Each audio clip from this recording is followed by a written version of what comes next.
you find adventure at the click of a button, or from the turn of a page, or the casting of a die. Join your hosts, Coniff and Shiloh, on an unforgettable journey. Questing the Multiverse. Welcome to Questing the Multiverse, episode 24. Welcome back, everyone. Welcome back to you, Coniff, and myself, Shiloh. We are questing the multiverse, and we are back after a small hiatus. I guess it would be considered a small hiatus on a lot of different podcaster realms, but yeah, considering we've tried to keep this a weekly thing, it's a fairly long hiatus. So it was. And are we also now talking about ourselves in the third person? Yes. Okay. Yes, I've resorted to that due to Valentine's Day. So, oh gosh, it's a sickness that I have developed. Yes. Speaking of sickness, what have you been up to, Connor? Well, there's a tale here. So, listener, sorry for taking a week off of the show. I came down with acute sinusitis, which is a thing, apparently. And so, typical Coniff, I went to WebMD at about day 7 of total sickness because I was fed up. And I was like, here is all of my symptoms. What do I have? And of course, the first thing that came up was whooping cough. What? What? Do people get that? And if you do, I'm sorry. Second, of course, was COVID because it's always going to be up there.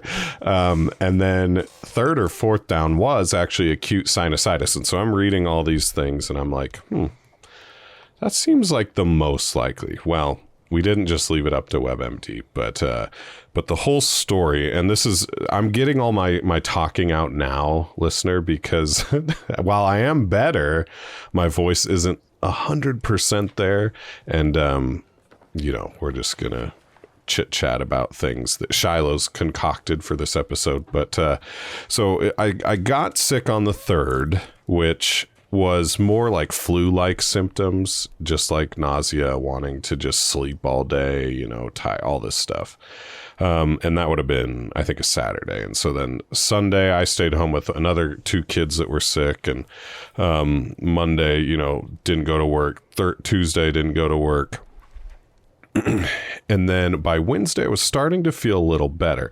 But as you know, like when you're sick and all this stuff, like you just don't want to do the things that you normally do. And so I did by Wednesday when I was starting to feel better. I was like, yeah, I'm ready to hop back in and go grind some World of Warcraft. Spoiler alert, I was not. And so that Wednesday rolls around and I'm feeling better. And by Thursday, I'm like, yeah, like I'm not going to go into the office because I don't want to get anyone else sick, but I'm feeling good. And I don't think I was contagious at that point anyway. But I did end up taking my son to Taekwondo and sat on the end of as I always do, away from people. And lo and behold, my friend Derek, who his kids are also in Taekwondo, but they go on a different night. His wife walks in with all 3 of their children and then comes sits right next to me. And at one point I had to hold their baby because she was going to be, parent and stuff. Baby was fine. If anything, I think the baby got me sick. And so, so then Friday rolls around and I'm starting to feel worse. And then Saturday rolls around and even worse. And by this point, I'm like, okay, I've gotten worse. No more late night Discord. So no hopping on Discord at all. I'm going to rest my voice. Sunday rolls around. We make the decision to cancel the show. And I'm like, what do I do with my life? And so naturally, I decide I'm going to go watch John Wick 1 because why not? I've never seen any of the John Wick movies. Keanu Reeves is great. And so I watched it and really enjoyed it, but that wasn't enough. And so meanwhile, throughout all this, I've been reading The Fellowship of the Ring. And so I burned through like 3 chapters of Fellowship of the Ring. And then Sunday night did happen to be the worst. Or a week ago, I ended up throwing up from coughing so much. And at this point, I still didn't know what I had. But like when you get a lot of sinus pressure and everything, and just that mucus, and then like your throat starts getting sore, and it forces this mechanical cough to come up, and then you just have these coughing fits, and ugh. So Monday still felt pretty bad. Tuesday still felt pretty bad. And the worst part about this is at work, we had someone still is on a vacation. So they're like gone, and I'm covering for some of their stuff. And then we had several other people out. And so my boss, I get this message on a Monday. This is a Monday morning, and after the worst night so far, my boss is like, has a list of all these things we should tackle, since it was literally just her and I working on our specific team. And then I got another message from another coworker who there was some problem that they were having. And then I got a message from someone from London saying that, okay, there's all these things I need to look into. And I just look at my phone. I'm like, this is not the day for this. But I did it somehow. Somehow I manage. That's Michael Scott's book, in case you were curious. No. So anyway, then, Tuesday rolls around, and I decide to watch The Fellowship of the Ring, because I was like, surely with the Fellowship book, I read it before. I'm in the mood. I might as well watch Fellowship of the Ring. And let me tell you, Shiloh, I forgot how good that movie is. Like the Peter Jackson Fellowship of the Ring. Mm-hmm. We could talk about, and we will, that's something you're going to talk about later, maybe for a future episode, but we will talk about the differences at some point. But just like everything about it, the characters, the dialogue, which much of the dialogue is lifted straight out of the book, the casting of those characters, you've got like the cinematography. And that's one thing that I've always said about the older movies the Peter Jackson trilogy, as opposed to Rings of Power. A lot of Rings of Power, except for the first episode, I thought they did a great job of this. Rings of Power had the big, wide cinematic shots. And I've said the same thing about Star Wars too. Like if you look at the prequel Star Wars movies, a lot of the fighting or something, there's these big, wide shots of just the battle. Mm-hmm. Of course, that's in both Fellowship, especially Helm's Deep, Two Towers, especially Return of the King.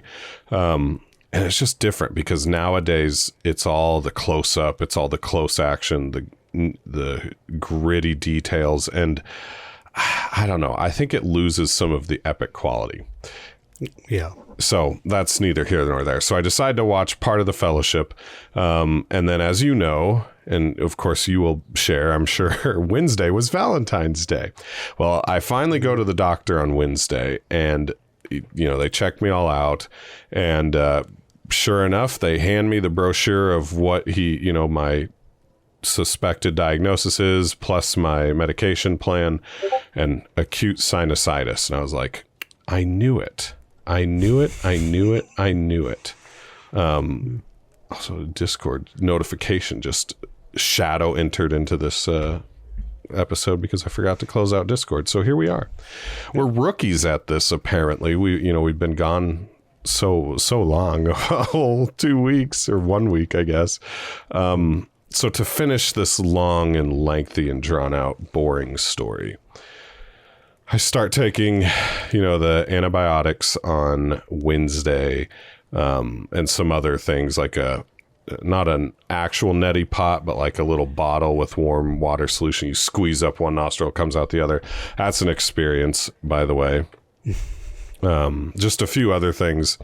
Valentine's Day, the wife and I did watch John Wick 2, because what a great romantic movie. It was more I watched it, she fell asleep. But we had this whole plan where we were going to take the kids out. I always take the girls out, and she always takes the boys out for Valentine's Day dinners.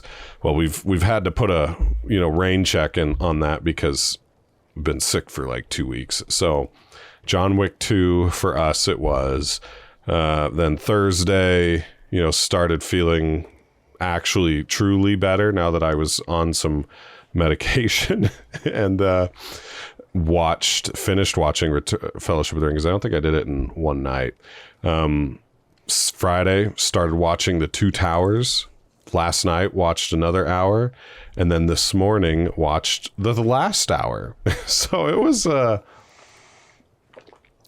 I've done a lot of Lord of the Rings stuff. I also watched the part of the animated movie Shiloh, which is from your era, I guess. Mm-hmm. And it wasn't bad, but it was, coming off of the the Peter Jackson trilogy, it wasn't so great. Right. Yeah. So I understand that. You have any thoughts on that movie in particular? Because that was the only way that the story was told in the visual for decades? Yep. So that's all I had growing up. That and the Rankin Bass Hobbit, and then that other stupid. They did a sequel to I think they did a movie. The Rankin Bass people did a Return of the King.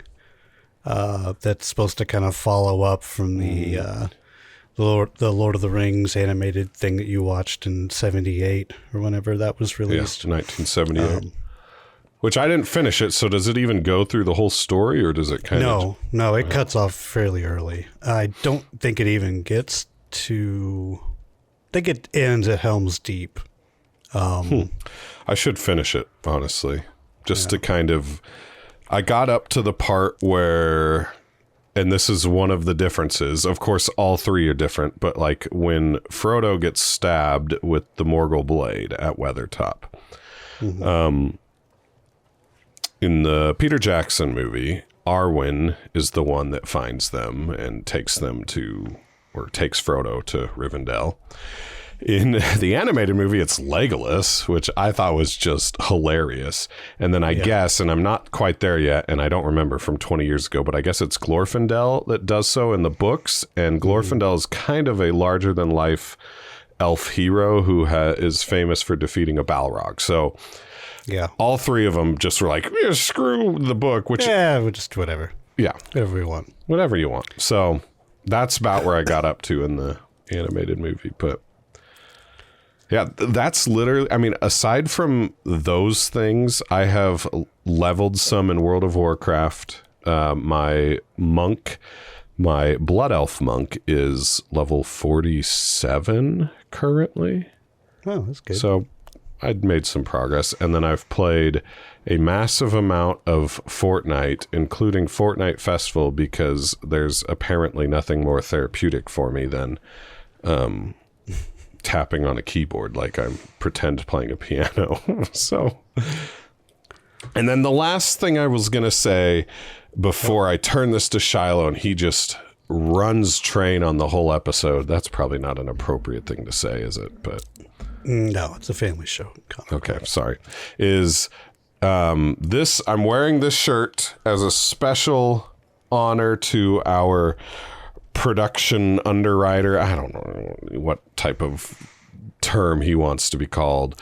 Mascot. Our mascot, Tempest Fox, all the way from New Zealand. And if you like this shirt, which of course you can hardly see because this giant microphone blocks it, but if you like this shirt and if you're listening to this, just imagine a black shirt with a bunch of, I would say, probably teal circles all up and down with the bold sans serif font word Neo on the top of my right breast. Family show. Keanu Reeves, yeah. And if you like this shirt, you have two options for how to acquire it.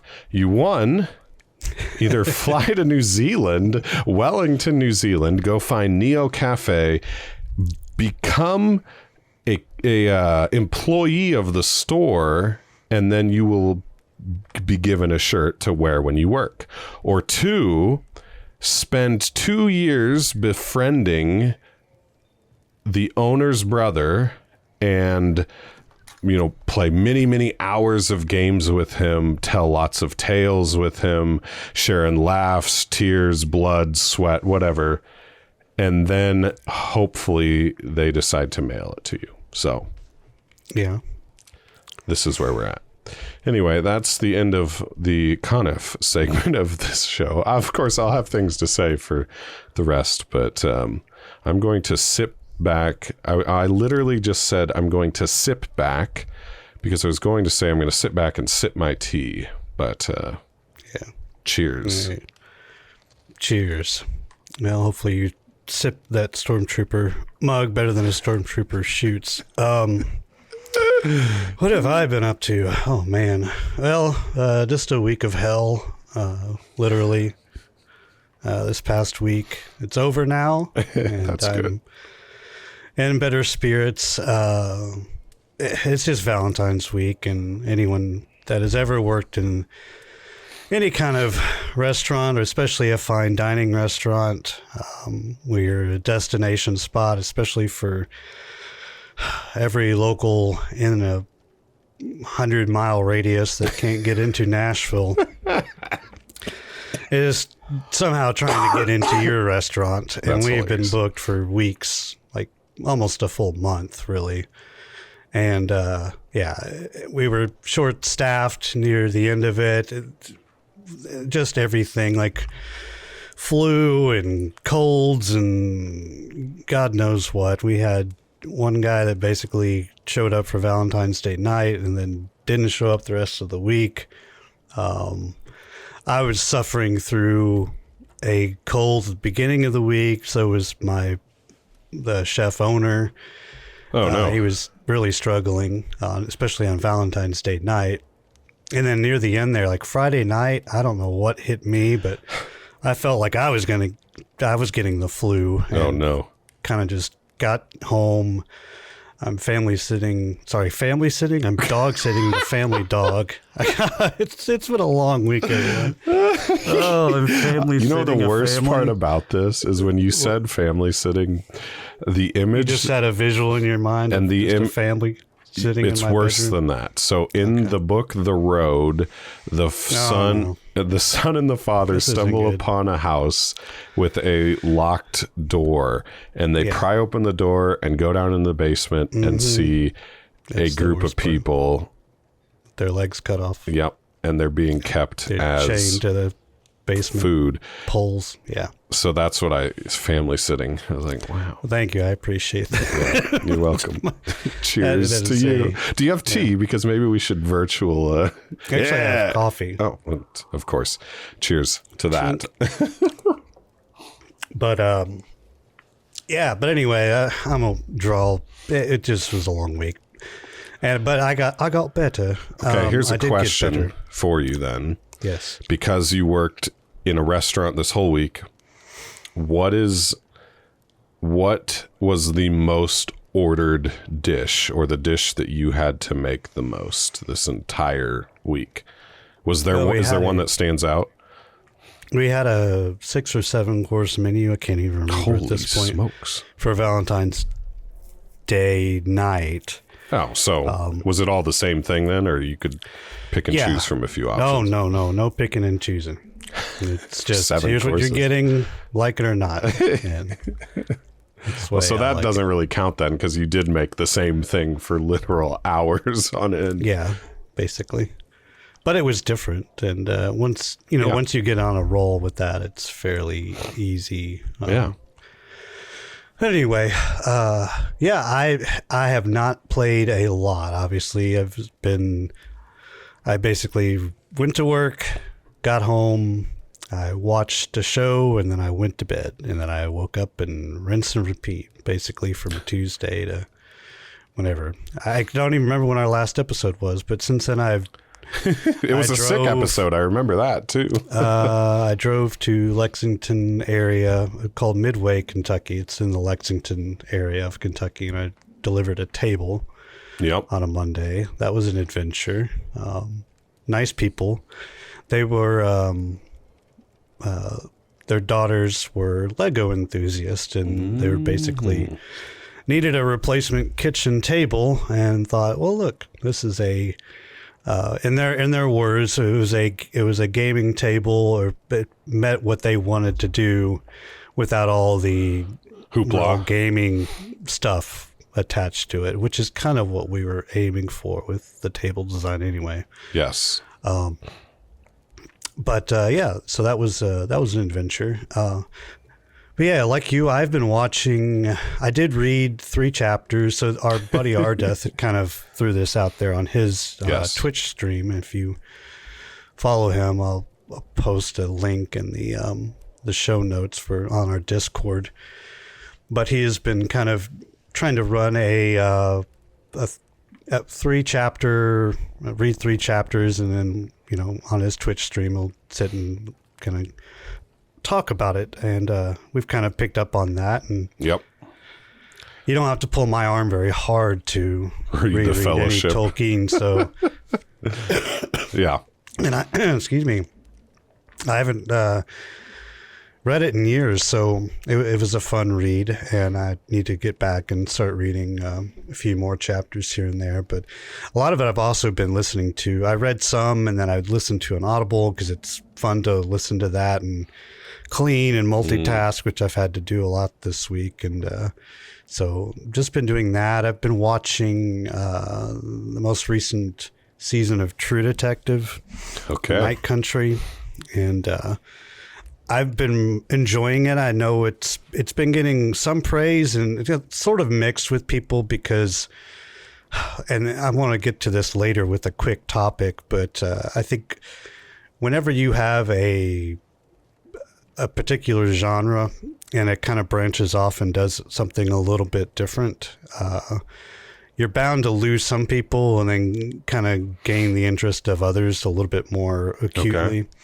And so for me personally, I'm like, yeah, this is great. It dives into a little bit more of the supernatural superstitions of certain native tribes of Alaskan territory. And this is way up north in Enid, Alaska, which is basically right on the northern tip of Alaska, I think. And it's so far up north that they have periods of just weeks of all night. So, and this takes place during that period of time. So it's just like all night, all the time. It's really, really good. It's got Jodie Foster in it for this season. And she's really, I think, the only major star that I can think of. But it's been it's been entertaining. And that's really about it. I did level my fire mage to 70. So I don't remember when I did that, but it sure wasn't. I think it was the beginning of the week, right before right before the Valentine's Day fiasco started for me on Tuesday. I had to come in and basically help Chef prep everything for Valentine's Day. So, but yeah, that's been it. So we're going to tackle a lot of the Lotro stuff. You had mentioned that. No, not Lotro in particular. I did fire up Lotro. Like I said, Ardeth has been playing that as well on his Twitch stream, and it's been an interesting little time. That game, it's got a lot of really good qualities. One of them hasn't necessarily aged the best because they haven't had, in the past, they haven't had the money, and then they sold off to, is it Daybreak? Or I think it is. No idea.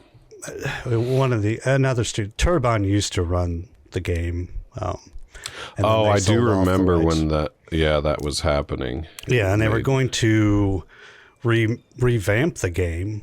This was, I think, right before Amazon formally announced that they were going to be making another Lord of the Rings MMO. Yeah, and they kind of announced that they were going to be hauling Lotro into a different era, and that included like graphical updates and all this other stuff. And then they quickly reverted back on that, saying it was going to cost them like $30 million or something to redo the game. That's a lot.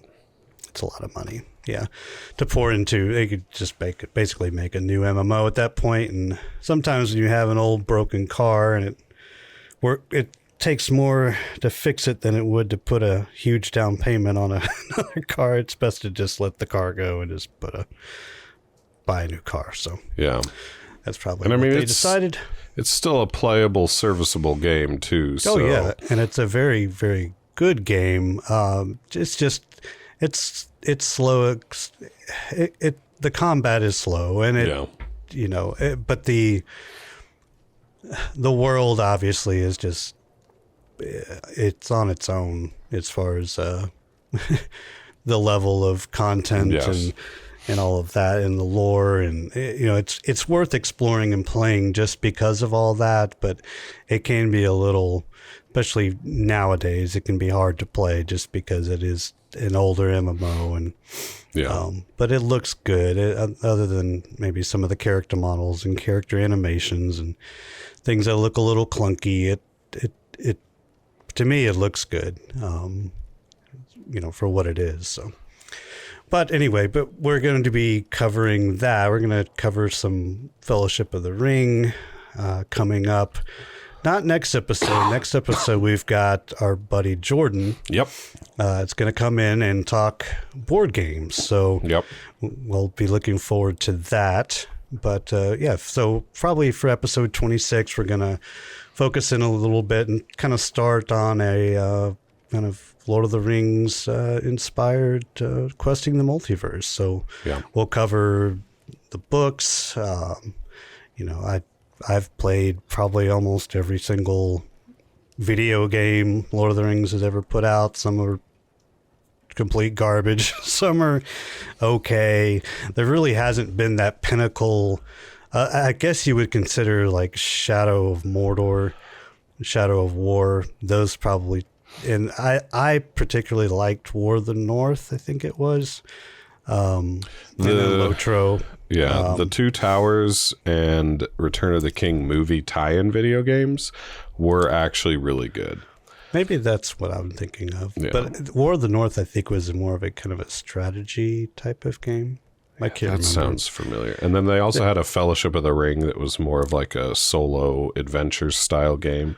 But yeah, the Two Towers one and Return of the King, the movie tie-in ones, were like, they were a little more arcade-like. Like, you would go through these levels fighting a ton of enemies as one of the different heroes. But then they also had bonus stuff, specifically, too, where you could, like, unlock better gear for the heroes. So, for instance, by the end, if you had Legolas all the way leveled up, he would shoot 2 arrows every time he shot an arrow. So you're just, like, slaughtering orcs and Uruk-hai and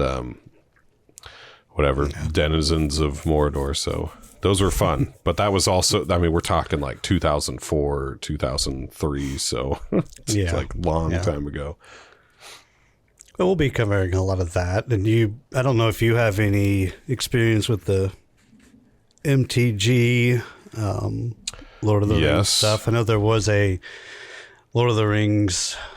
There's a really good board game, so maybe we can kind of poke Jordan with that. Yeah, that was released, and I think there was a card game that actually had There was a trading card game, and I have 2 decks. I actually have a ton of cards, and I have 2 decks that I put together. It's funny that you mentioned this because, I mean, this would have been a year ago. I went and I pulled all of these cards out of this binder I had from way back when, to organize them into more the way I organize my Magic stuff. And through that, I put together 2 decks, which was Hobbits and Wizards, or so it was really just like the Frodo, Sam, Merry, Pippin, and Gandalf. And then the enemy deck is, I think it was just orcs and Nazgul, or something like that. So when we do talk about that, I will try to pull those out, and just for our video watchers, I'll hold some up to the camera. If you're on audio only, I will do my best to describe them to you. And if you know nothing about the game, it was literally a trading card game from the early 2000s that one person would play as the good guys or the Fellowship, and the other would play as the bad guys, and you were trying to destroy the ring. So Interesting. Yeah. So these are some episodes that you get to look forward to, and then obviously we'll have more. Yeah. Biting future illnesses. Yeah, goodness. We'll just keep it at illnesses. So. Yeah. And so like Shiloh said too, our friend Ardeth is the one kind of managing the read along, if you will. And so most of while we're reading at our own pace, we'll always just defer to his Twitch streams for like the actual in-depth discussion, because we're not as deep into the lore. I mean, I'm not, maybe you are, but I'm not as deep into the lore. I'm not as deep as Ardeth is. Yeah. I'll be the first to say it. I have a tattoo and have probably liked it a lot more than, or not a lot more, a lot longer than he has. We'll keep it at that. So. That's fair. Considering I think I read The Hobbit when I was 6, or whenever I was able to read it. Whenever my first grade, I don't even know what age are you at the first grade? That's a great question. I don't know. Maybe like my first 7, grade teacher 8? basically was like, "You need to read this." I don't know why, but kind of picked me out. And, like, and here you are today on a podcast talking Thanks, about this. That's great. So, but yeah, so let's cover a little bit of news. Oh, yes, because the news doesn't stop in the video game industry. No, we haven't covered any this year, and there's been a few things that have popped up. One of which wanted to kind of this should tickle your fancy. I don't know if it's going to come to pass, but so this comes from Game Informer, which is a magazine that GameStop puts out. I don't know, but Game Informer's been around for a long time now. I think when you sign on for GameStop, like, you can get this. It's a really good magazine. I used to buy it, or not buy it, but I got a sub from GameStop years ago, and they would send out these hard copy magazines, and wow, look, I got a new magazine. So what we know from this is that Respawn Entertainment, the team behind Titanfall, Apex Legends, and the Star Wars Jedi series, has a couple of unannounced Star Wars games in the works. It's unclear that from these projects, what these projects are taking, but according to one report, one of them may star Mandalorian. So the gist of the article is that you're basically going to play as a Mandalorian, not the Mandalorian from the hit Disney Plus series, but rather a different bounty hunter. And I think they're saying that the game is not necessarily going to be an open world title. It's going to be kind of a linear level across multiple planets. So you're playing as a bounty hunter, maybe kind of more of like a mission type geared game. That would be good, because there was a game called Star Wars Bounty Hunter for the PlayStation 2, Xbox, back in the day, and you played as Jango Fett doing exactly what you just described. Like you're going, the maps weren't open world, but they were a little more open than like very strict like linear paths that you'd think of, like hallways. And of course there was some of that, sure, but like that game was very good for its time, and the story was pretty fun, and to this day, one of the most terrifying Star Wars things for me was in that game, because there's like these shadow people in like the second to last or last part of the game, and it was just very creepy, but it made sense within the Star Wars universe. But it's been so long since I played it that I couldn't give you any more details. But if that is what this game is like, but maybe with more of the openness that Jedi Survivor and Fallen Order have, that could be very, very fun. A very fun game. Yeah. It sounds engaging. I mean, it's a good resume. Titanfall, Apex Legends, and then the Star Wars Jedi series. I mean, that's pretty good. So Yeah.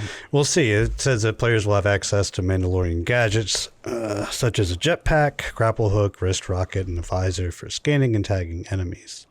So it says the project is allegedly a year or two away from release. So we'll see. I mean, it just kind of warns to take the report with a grain of salt, but because you never know completely with EA and how they can things. Yeah.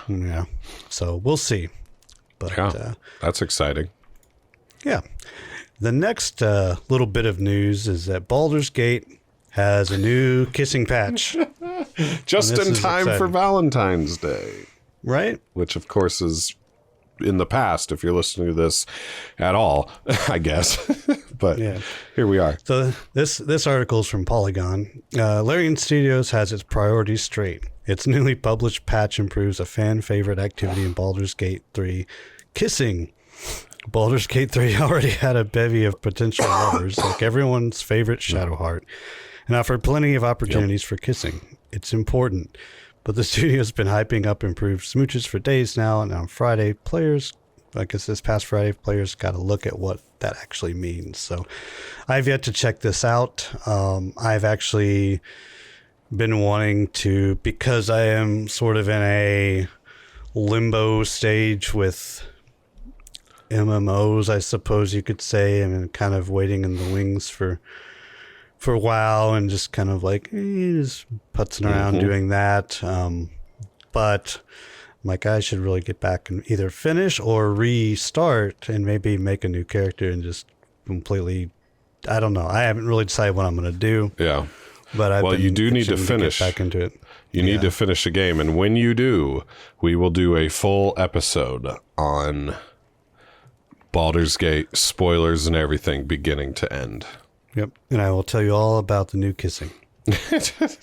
I've actually, it's been 6 months, right? Just about since that game came out. 7 months, maybe, however the math goes on that. And I guess maybe like 5-6 months since I beat it. And that game, I for sure see myself playing it again at some point. There's so much that, I mean, I think about like the people I have yet to meet, probably won't get to meet in my current playthrough. Yeah.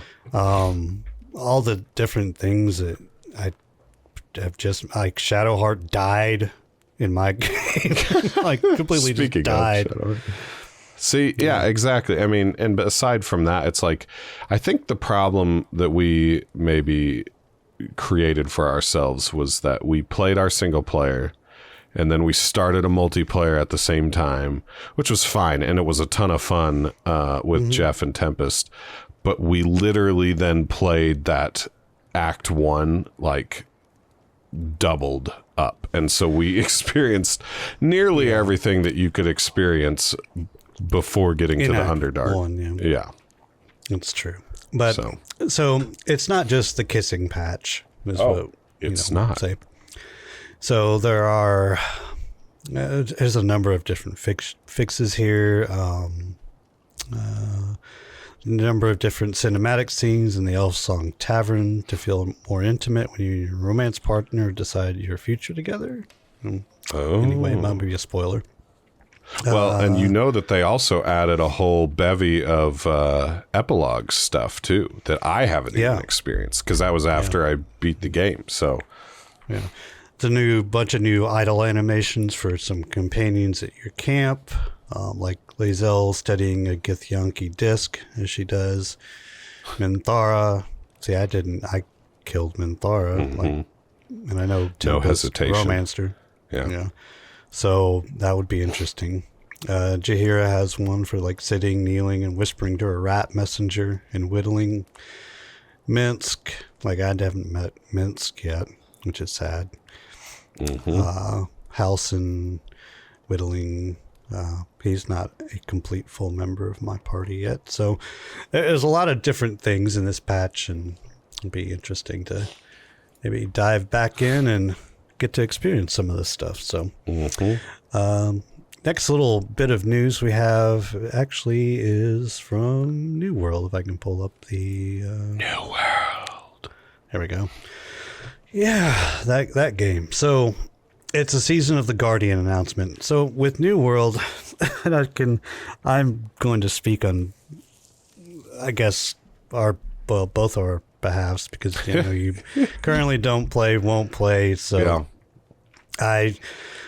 I play, then don't play, then play, and don't play. So it's kind of frustrating with New World, because they have these ideas, they have these roadmaps, and they keep pushing stuff, as developers do. At least the game is out. So, but they're trying to get this stuff out, but then they kind of drag their heels a little bit and say, well, it's been tougher than we expected, and this will be out.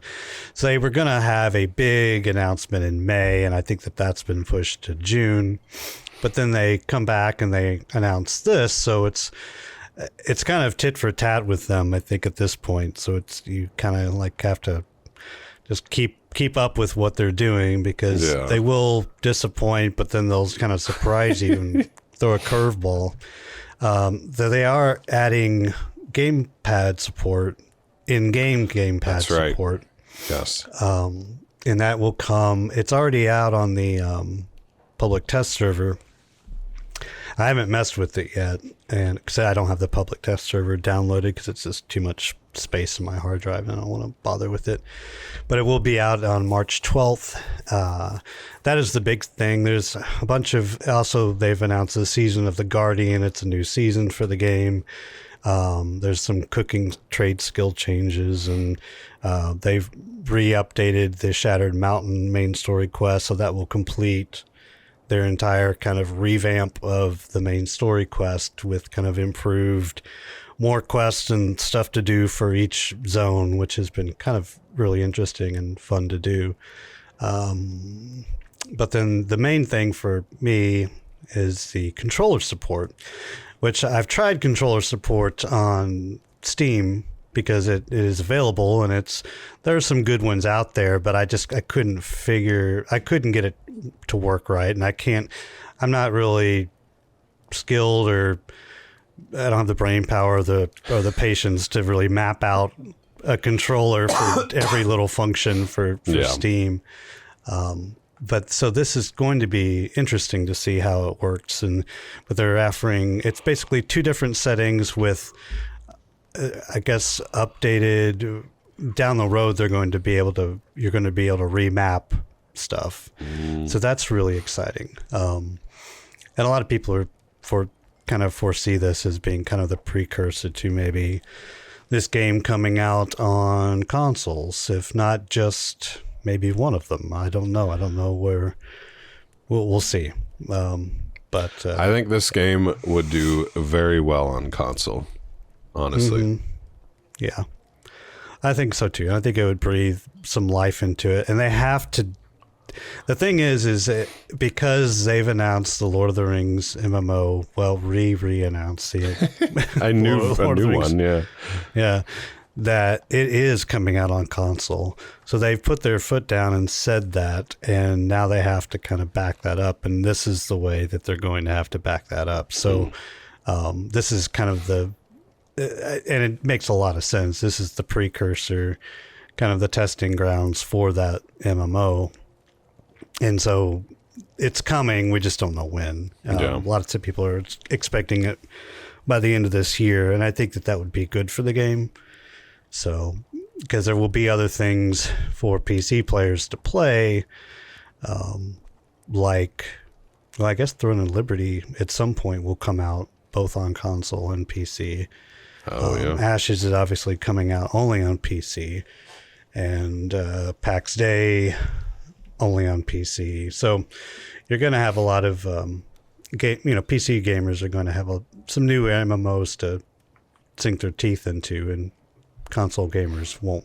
Is the Dune MMO coming out on console as well, or is on that console? PC? Yes. Okay. It would be PC and console both. Interesting. So, yeah. So there's a bunch of new artifacts and blah. I won't get into all that kind of crap, because But I'll post the this link to the show notes, because if you are a New World player, it got some good stuff going on. Yeah. I've added some mounts to Outpost Rush, which is a PvP open. Well, it's a zone instance PvP thing, so it's not an arena. Yeah. So I guess it would make sense for mounts, but lots of people are kind of griping that it's a pay to win move because you have to own the expansion to have mounts, and therefore it's like, well, whatever. I don't care about anything. That I don't. Yeah, that always is like you're talking a major expansion. It'd be like if you held against WoW the things that people got from buying Dragonflight. Yeah, that you don't get. That's pay to win because you don't have Dragonflight. That would be the same thing. Well, if you're playing World of Warcraft and you don't have the latest expansion, that's kind of bizarre, honestly. Some people, maybe they can't afford it. Whatever the case may be. But like, if you go back, like World of Warcraft comes out, the Burning Legion comes out. People buy into that. Then the Wrath of the Lich King comes out. Like, if you're just still playing WoW and you're like, yeah, I'm not going to buy the Wrath. Like, it's like the MMOs I feel like they're sort of exempt from that specific type of thing. Like when a big expansion puts a new thing into the game, you can't call it pay to win. Like that's a huge piece of that game's persistence, and and they have to make money somehow. Yeah. So especially New World, it's been free for however many years, and they finally was it free? No, I think you had to buy it. I bought it. You had to buy the game. Yeah, you still have to buy the game. But you mean there's no sub? Yeah, there hasn't been a sub. There hasn't been any other paid expansion. Brimstone Sands was completely free. Yeah. So, whatever. Anyway, let's get to some more exciting stuff here. So, Nightingale. This is a game that we've covered that I guess we're both excited about this. I know I am. Mm-hmm. You're pretty excited about it, right? Yeah. I think mostly because of the aesthetic and the art style and everything. Like a weird steampunk Victorian era style. I mean, it kind of looks a bit BioShock Infinite type, But in a for fantasy world, yeah. Yeah. So the Nightingale's release date, playtest, gameplay, story, and news. So to break all this down, this is by PC Games. The Nightingale has been pushed up a couple of days and will be released whenever you'd be listening. Literally 2 days. This on a Monday. Yeah, it comes out on Tuesday, the 20th, February 20th. But if you're not familiar with it, we've talked about it before, but it is a open world survival game from Inflection Games. I think it's their first title. So, but it's got a Fae element to it. There's a portal system that involves cards that you get out in the world, and if you combine two cards, it kind of changes the environment of the portal that you go through. So it's a kind of a gathering and building like you would in a survival game. It's got a lot of really interesting, very, very well done and really pretty building area, or like different styles you can build in, and really, really interesting. But it's also got some bit of magic that's built in. Like it's more of enhancement magic that can kind of enhances your weapons that do certain things. Like you can enhance like a hammer or something, and that releases like an AoE bloom, shock, or whatever effect, stuff like that. But there's also guns, as you would expect in a steampunk kind of survival game. But it's I don't know, it looks really, really good. I've watched some gameplay. They had a stress test a while back. You got invited to it. I didn't get an invite. Yeah, 2 hours after it ended. Yeah. So that's unfortunate. But And it is, you can wish list it on Steam. It's only on PC for right now. And this is going to be an early access, so it's not necessarily a full launch, but you can wish list it, and then I'm guessing you can buy it for early access on February 20th, because you still can't buy it right now. I kind of been checking here and there every other day or so for the past week, and it's like, oh, it's still only on my wish list. But Still waiting. The thing that interests me, I think, I was already interested in the concept, and you mentioned the cards, and I think that's going to be interesting that you'll be able to build these portals to these worlds, and then you'll be able to put in cards somewhat similar, I'm guessing, I guess they kind of looked like from this video, this gameplay overview video, of like a deck of many things. Like you've got there's 3 sets though. That one is like a biome card, so like desert, forest, mountainous, whatever. And then the middle one was something that augmented that a bit. And then the third one was like a minor buff or something to the world. So that's all neat and stuff, because obviously, well, what I'm thinking is probably the case is you could build a base in each of these and then connect all these worlds together. But aside from all that, what really took me by surprise was they said in this video that once you get to end game, you can go to this hub where all the other realm walkers, I think is what they're called or something. So other players will be there. And then from there, you can go on group instanced content like dungeons and stuff. And so that's really interesting to me, because it's almost like they've built this survival crafting game and then either tacked on this end game hub a la the Tower from Destiny, or maybe that's, a big part of it once you've leveled up and then you need like resources to go participate in these things or something. I don't know, but it's interesting. Yeah, because I'm thinking that because Nightingale is this city that has been created in this Fey realm. Okay. And that's the city that you see with the Tesla coils that kind of go around. And I'm thinking that maybe just trying to traverse through these worlds and get to the city, and that's where the hub is.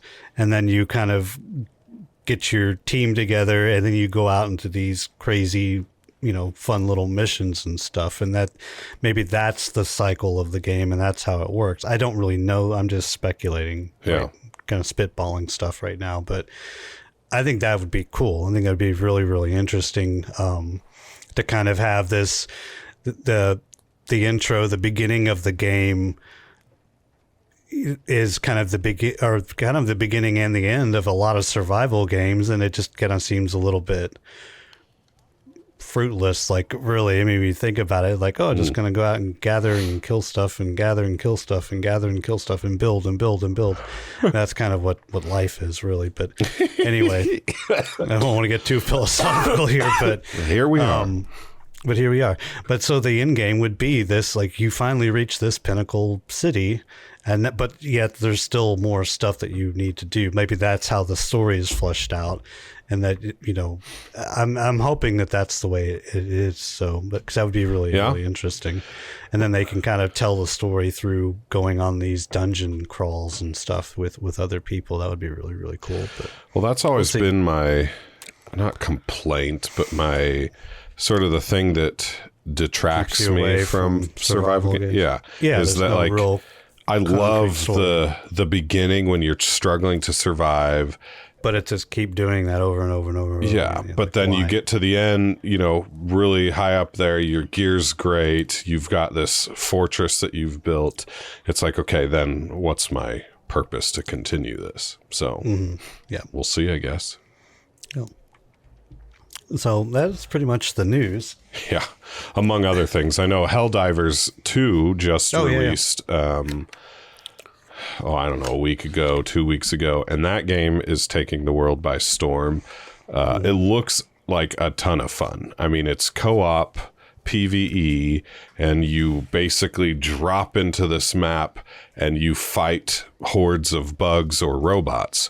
And it sounds simple, but some of the epic battles and just scenes that you can imagine from like sci-fi war movies, like they've put this into this game, where you can just throw orbital strike beacons and then, you'll just see like carpet bombing and all these bugs getting murdered and stuff. And Tempest has been trying real hard to get me to give in and play it, but I've just been sick. I had no desire to to fight a war. I've been looking at it, and it looks like a lot of fun. It's got a lot of just tongue-in-cheek humor. Yes, that too. Yeah, it doesn't take itself seriously at all. It looks like it would be a lot of fun. And I've heard it's actually fairly hard, too. Yeah. I watched Astacross play it, and he was cracking me up. He was really enjoying the game, so it's good. But he was getting schooled early on, and he's a pretty good Destiny player, so yeah. Wow. I mean, it is a third person, it's sort of like Remnant 2, I guess you could say. So yeah, we shall see. So I've got this little deck here. Speaking of the deck of many things, we're we Coniff has been sick, so he didn't have time to do a little intro, but I need to do just something a little like swirly magic, and then just have you say deck. I don't know, something that sounds stupid, but well, we'll see. If anyone has any ideas, you can send them Coniff's way. Maybe you sadistically say like pick a card, any card or something. I don't know. I have no idea. I'm literally spitballing this because I have done nothing but watch Lord of the Rings, John Wick, and read books. There you go. And then spread more mucus into Kleenex than you can imagine. So sounds great. All right, so I've got this deck of many things, and I'm going to draw a card. The way this is going to work is I've assembled just a kind of put every possible card, and I've linked it to a particular question, or we've got a few from the community that I've put in here as well that are linked. And so I'm just going to pick a card, and then I'll read out the question or command or whatever it says. And then I will do that. So here we go. So our first card for episode 24 is the throne. Nice. So we'll consult here. And the throne question is, what are you looking forward to this month? Well, this month is about to be gone. This month in being 10 over. days. So actually, you know what? I am looking forward to the fact that we get a leap year this year. And so we get a 29th. Yeah, we get a 29th day. That's not what I'm looking forward to this month. But honestly, I'm looking forward to being over the sickness, and then we just talked about it, but looking forward to seeing what Nightingale's all about. So, yeah, I think that is what I'm looking forward to most this month is Nightingale. And that's in a couple days, so yeah, I'll be working, getting some wood with my father on Tuesday, but when I get back, I'm probably going to jump in. If the servers work and everything goes right. So not blowing up graphics cards or something. Yeah. Who knows? We'll see. But yeah, so to answer your question, deck of many things, that is what I'm looking forward to this month. So nice. The way this will work is I will take that question off the throne card for the next time we play this little fun game, and I'll put a new one up. Nice. So if we get the throne again, and question will be different, and so we will have to hear what I look forward to again for this month. This month, with like a day later. So, and this little mini segment will pop up randomly in episodes. It might pop up at the beginning. It might pop up at the end if Shiloh's getting a hankering, and we're at the end of the episode. He's like, "But wait, the deck has more." No, who knows? So, all right, what have you got? I think there's one last topic for today's episode. Yeah. So the quick topic I had mentioned earlier was what was that in reference to?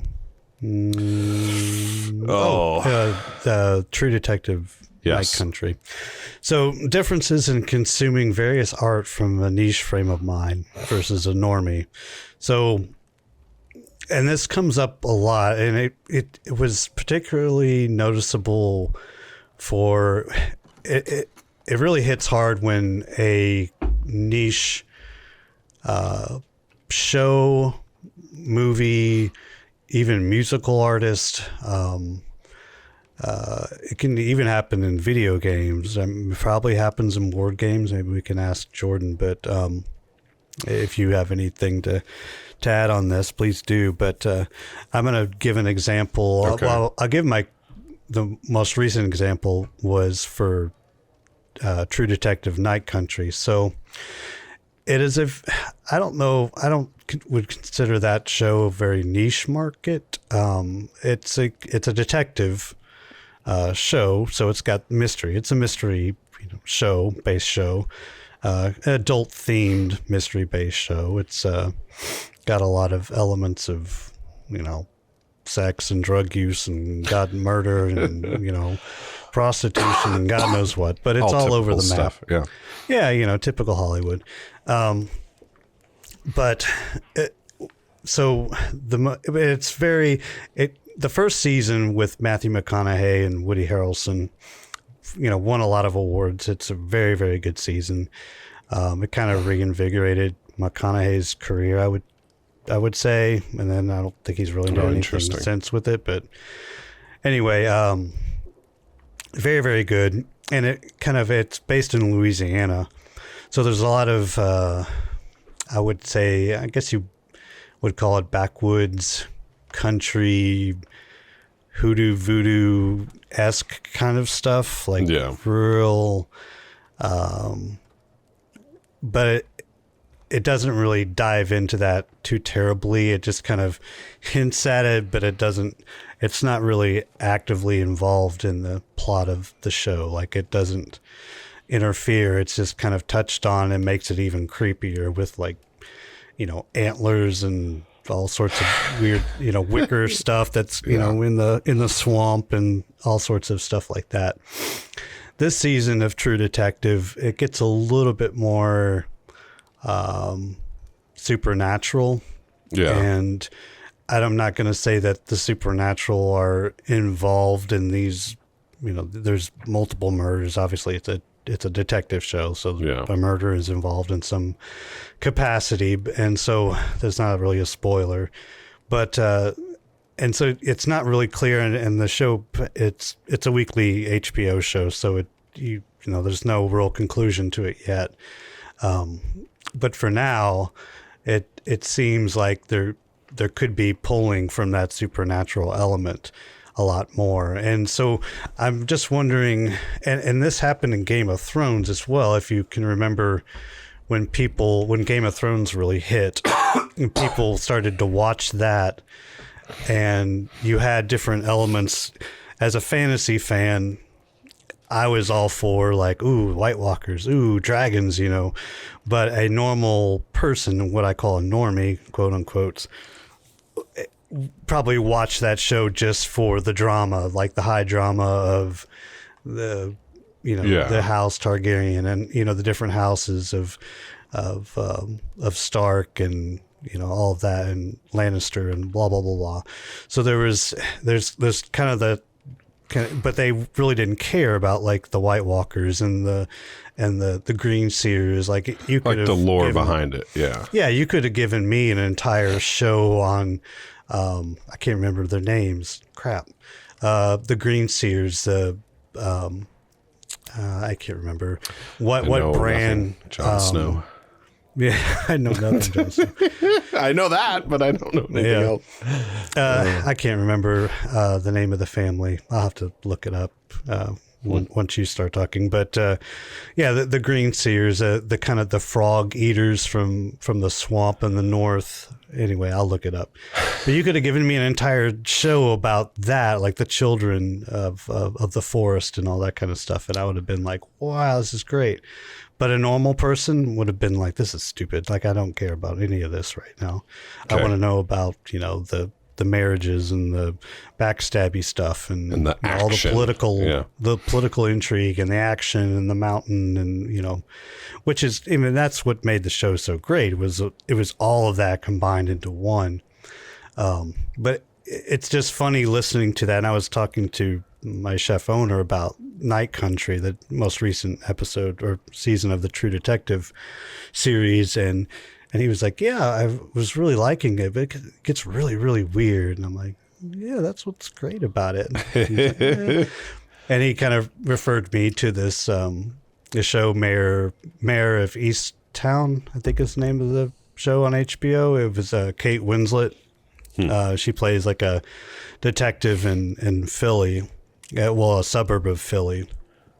And it's good, and she investigates this like murder, but it's definitely very, very rooted detective. She's an actual detective cop in a small suburb of Philadelphia. So it's just funny because I think it maybe kind of that element of it, like the whole supernatural kooky stuff that was going on, that's really kind of freaky, kind of like deterred him away from it. But this, I could go on and on about this stuff, but if you think about music with a niche type of artist, let's say like Radiohead or something like that, you have a band that released Creep, which made the top of the charts and all this kind of other stuff, and then they come out with albums after that, like The Bends and OK Computer and stuff, and they still are popular and they get to a certain level, even like say Nirvana. Yeah. But and they're very niche music, but they reach to a greater audience, and so when they do interesting or more different things, and sometimes they push back a little bit. Pearl Jam, for example, has been dealing with that for years. But yeah, I just wanted to get your take on this, and I just thought it was interesting because I think that it is a thing, and it probably is a thing from the opposite side. So you have maybe a mainstream artist that tries to get a little bit more niche, and that you might gravitate towards that. Oh yeah. But then the mainstream people are like, no, we didn't like that. So, I can think of a couple of examples of a fairly mainstream artist that's done something a little bit niche that people kind of push back on. Well, where do I begin? Because the first thing that came to mind as an example of this would be the Book of Boba Fett. So the Book of Boba Fett is I guess probably largely unpopular Star Wars show. I really liked it, and I'll get into that in a second, but a big reason for why it was disliked is that 2 of the episodes were Mandalorian only episodes, and basically how Din Djarin goes from not having Grogu to getting him back again, and so for the whole Book of Boba Fett, I think it's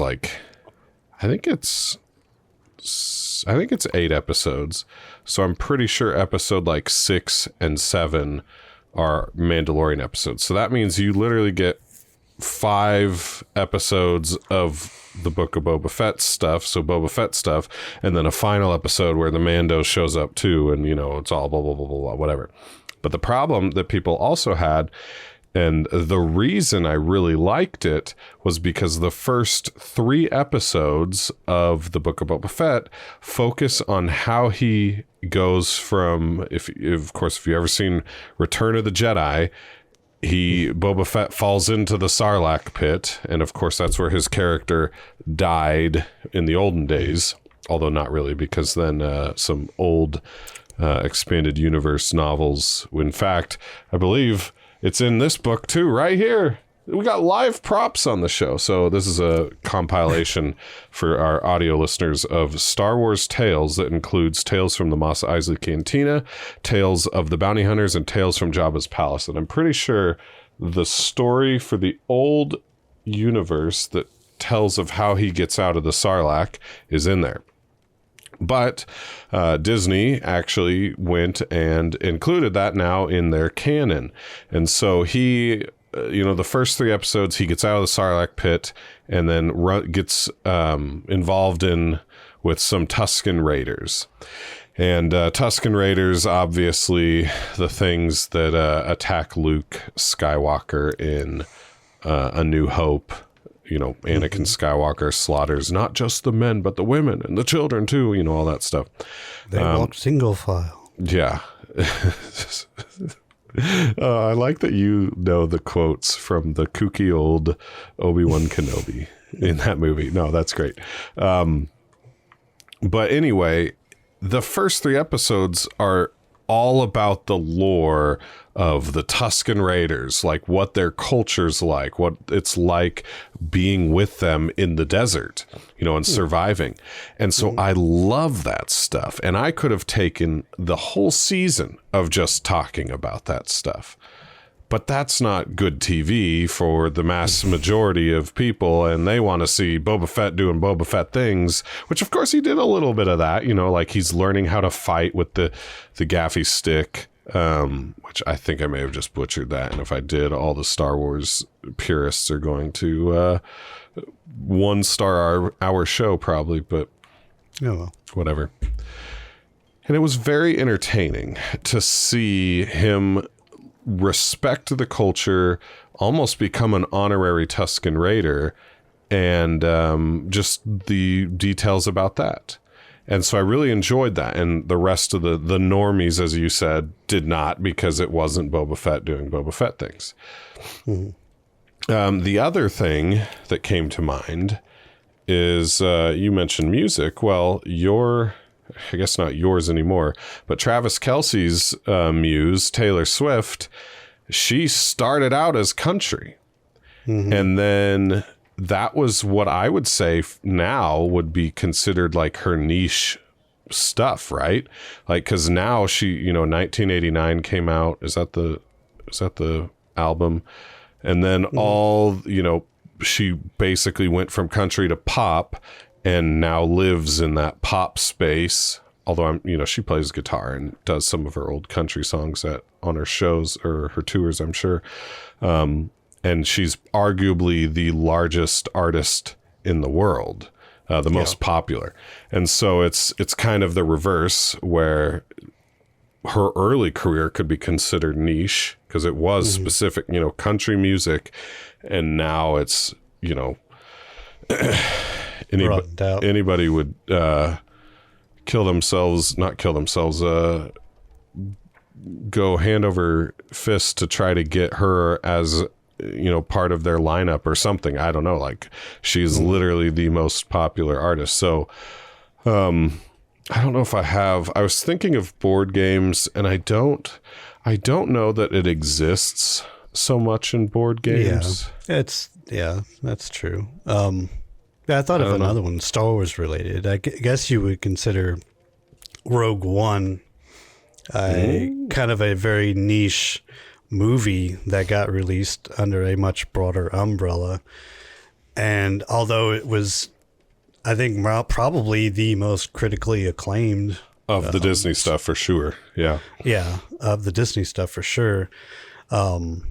It's I don't think it got nearly the sales or anything like that. It's probably one of my favorite Star Wars movies because it is so different, and it doesn't it feels like Star Wars, but yet it doesn't really have all the flash. It's just a very, very well told story, a heartbreaking story, but it just a really, really great story.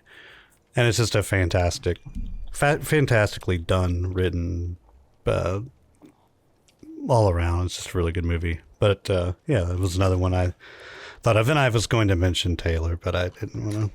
I want to mention that. So, because she is an interesting scenario all within it.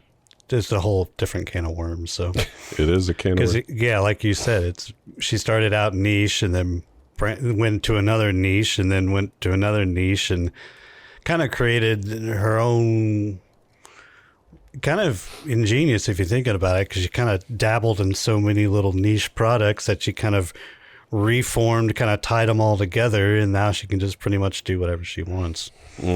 Rather than dip your toes in something and then everyone backlashes and then you have to pull back and go back to what you did best. Right, which was what I was going to say too, is that most of the time with music, at least, when an artist gets big off of a particular sound and then changes it, it's all the old school people that get annoyed and they're like, we don't like that. But then, like you were saying, like some people will then find that artist because of this new niche sound that they put out. And I was trying to think of any artists that I listened to that did that specifically, and I don't know. I was thinking like Steve Vai, because he used to be only, like he was part of Whiteheart in the 80s. He joined Alcatraz to fill in for Yngwie Malmsteen. And if you're not a music guitar nerd, then this is all just makes no sense to you. But he's a very kooky, wild, eccentric, and very talented guitar player. And once he put out his solo album, there was, some good shred stuff. But like a lot of it, especially the first one, Flexibles, I think, was very weird. And he did tour with Frank Zappa, so that should be no surprise to anybody. But they got used to his Whiteheart era of that classic 80s hair band. And no surprise, Steve Vai is weird. So, but video games, I guess you would say, to maybe put a bow on this, I think you get these varying approaches or ways of consumption for video games when you talk video games with established IPs. So I think maybe Baldur's Gate 3 is even a good example. Like, there are people who are playing Baldur's Gate 3 that have zero interest in the world in Dungeons and Dragons, and they love that game. But then there's people like you that have ton of Dungeons and Dragons experience, maybe not a ton, but like certainly plenty, to where your appreciation of that game comes from a completely different place. And then, I've got other friends too. One in particular, a good friend of mine named Rob, he loves Dungeons and Dragons, has ran campaigns for years, played in campaigns, and his fascination with the game and what he loves doing is he's playing his characters that he played. Like, he went and made his characters and he's playing them, in this game. And in the game? Yeah. Huh. So there's all these, like, I think that's probably the best example, but like, you talk any Lord of the Rings game, you talk any Star Wars video game, even maybe some video game only IPs like Final Fantasy, you're getting the people that actually know the lore of Final Fantasy is, I can't wrap my head around wacky. It, yeah. We'll just say wacky. Yeah. But like League of Legends is a good example too, right? Like, most League of Legends came out and then Riot developed the lore. You and I have never played League of Legends. And I want to, but I only want to because of Arcane, because of Ruination, because of, these other universe things that I have seen about that universe that I love. But I don't care about MOBAs. I don't want to play League of Legends because of that. Yeah. So I guess maybe in that case, like, the niche part of League of Legends might be the lore, because that's not what the game is about, but that is what the game would be about to me. So yeah, and me as well. Like, I couldn't care less about the MOBA, and yet the world intrigues me enough to be like, oh yeah, I'd play that MMO for sure. But I'm probably never going to play League of Legends, and Yeah. I have no desire to, but I'm interested enough in the lore. So it's a complete 180, like 360 even. Yeah. Like So, yeah. All right. Well, that was a good topic, I thought. Just something I thought of when chef owner was like, yeah, I don't know. I was like, oh, that's interesting. That's interesting. For the reason you think it's weird is the exact reason that I am more interested now. Yeah, it's not that I like it more than season 1 or any of the other seasons. It's just that part, and I'm not big into horror, and it does have a very horrific element to it. But yet it was enough to intrigue me and be like, oh, this is interesting. I like this. Yeah. All right. Well, thanks nice everybody. Elbow. Yes. As you mentioned, Jordan will be joining us next episode, and he's going to be a returning and semi-frequent guest anytime we do a board game episode, which we're aiming for being once a month. So I play board games every other Friday. Jordan probably plays them far more often. That's his kind of thing. And then you don't play them hardly at all, but you have in the past, and you are certainly, you understand the language and the lingo and all that stuff. So yeah.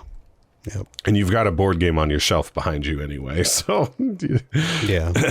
That's no, the other way. Yep. Betrayal at Baldur's Gate, which I need to pick that up actually. Because Betrayal at House on the Hill is a B-80s horror movie version of, well, rather it's the other way around. Betrayal at Baldur's Gate is the D&D version of that, but very fun game. So maybe we'll get to talking about that at some point in the future. But yep, sounds like a plan. All right, Shiloh, any final words of wisdom for our lovely listeners? No, stay hydrated and don't get sick. And take your vitamin C and all that. Drink your Ovaltine. Yes.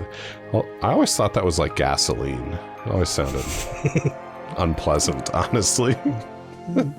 All right, farewell.